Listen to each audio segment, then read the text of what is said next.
Hey Calc 3, welcome to our first video lecture of the semester.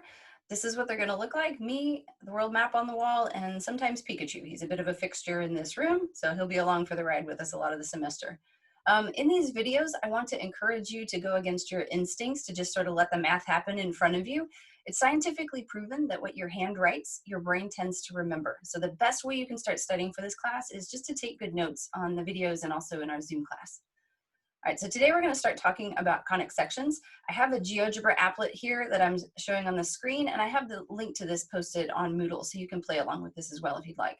And this is a picture of what we call a double napped cone, just two cones tip to tip. And this one's set to have an angle of 30 degrees from that axis. It could be fatter or skinnier. You can kind of play around with that if you'd like. And then what we do is we slice this double napped cone with a plane. And right now I've got that plane completely perpendicular to the axis of the cone. And what happens when you slice it that way is you get a perfect circle. All right, and a circle is our first conic section, the first curve you can get by slicing a cone with a plane. So the second curve is going to happen when I start to tip that plane a little bit. And of course, that's going to elongate that circle a little bit. And when we do that, we get an ellipse. That one is still pretty circular looking. All right, but you can actually get every ellipse in the world by slicing a cone with a plane. You might need to make the cone a little bit fatter or skinnier to get the shaped ellipse that you're looking for. You might need to grab that sort of red dot there and slide the plane up and down to get different shaped ellipses, but you can get every ellipse in the world by slicing a cone with plane. All right, and then as I keep going, it looks like the ellipse has sort of fallen off the edge of that cone. Technically, the cone goes on forever. The app obviously can't represent that perfectly, so that still is an ellipse. We just kind of can't see the bottom corner of it.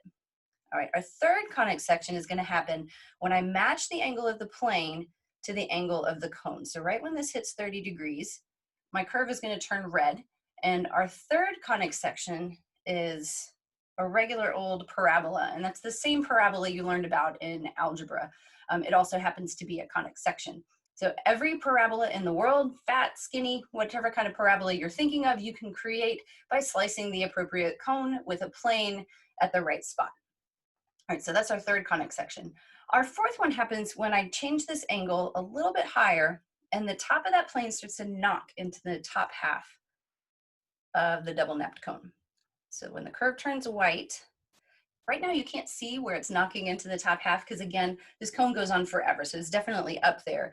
I'm just gonna pull this to an angle where you can actually see it happen. All right, so now this is a curve called a hyperbola. And a hyperbola is a single curve that has two branches. All right, so one from the bottom half of the cone, one from the top. And it kind of looks like a parabola right now. It's a different fundamental shape though, and you can start to see that when you make the angle really steep here. All right, it starts to get pointy. It's not as pointy as like an absolute value graph, but it's certainly a lot pointier than a parabola. All right, so that is our last conic section. So let's head over to the whiteboard and talk a little bit more about these. All right, so here are our four conic sections: circles, ellipses, parabolas, and hyperbolas. All right, so in the videos today, we're gonna just talk about the circle with a small intro to ellipses. And then in class, we're really going to focus in on the ellipse and the hyperbola. The poor parabola is not going to get a lot of love from us. We learned all about those in algebra, so we're not going to study those too much in Calc 3. All right, so let's talk about the equation of a circle. All right, so here I have drawn a circle, and I have all the important parts of the circle labeled. The center of the circle we label with H, K. I have no idea why the whole world uses H and K for the center of conic sections, but they do, so we will. And then the radius labeled with a lowercase letter r. And then in green, I have labeled just kind of a generic point that's on the circle. All right, and we would like to come up with an equation that represents all of those green points that would be anywhere around the circle that are a distance r from the center. All right, so I could just give you this formula, but it comes from a really intuitive place. So at some point in your high school career, you learned the distance formula. You might have forgotten it, so let's remember it. So the distance between 2 points, so we would call these like x1, y1, and x2, y2. All right, the distance between 2 points came with this like giant radical. And you would subtract the x coordinates and then square them, and then subtract the y coordinates and square them. And that would give you the distance between whatever 2 points in the plane you were looking at. All right, and that comes directly from the Pythagorean theorem. It's kind of why it looks like an a squared plus b squared equals c squared. All right, and for us, we're going to be talking about all the points x comma y that are a distance r from that center. So for us, the first point is going to be that center, h comma k. And the second point is going to be that generic point on the circle x comma y. All right, so we're going to plug those into the distance formula.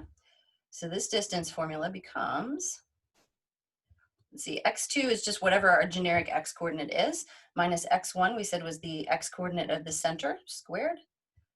Y2 I said was just that y coordinate minus the y coordinate of the center, which is k squared. And because this is a circle, those green points, that x comma y, their distance from the center is always the radius. So this is always equal to r.